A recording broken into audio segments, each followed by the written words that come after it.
సమయం విలువ తెలియని వాడు టైం పాస్ చేస్తాడు.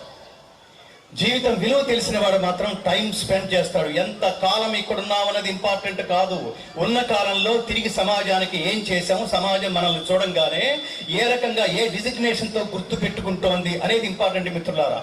లేకపోతే జీవితం వృధా.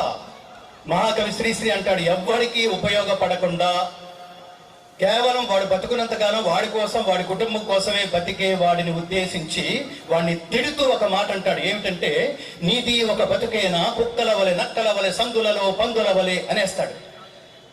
దానికి కారణం ఏమిటంటే, మిగతా చరాచర ప్రాణికోటి బతికేస్తున్నాయి, మనము బతికేస్తున్నాం, అంతేనా? ఇంతకంటే ఏమిటి తేడా లేదా? ఎంతో మంది మహానుభావులు చెప్తున్నారు కదా, జంతువునాం నరజన్మ దుర్లభం. 84 లక్షల రకాల జీవరాశుల్లో కనిపించని పరమాత్ముని ఉనికిని గుర్తించి గ్రహించి తపస్సు చేత ఆయన్ని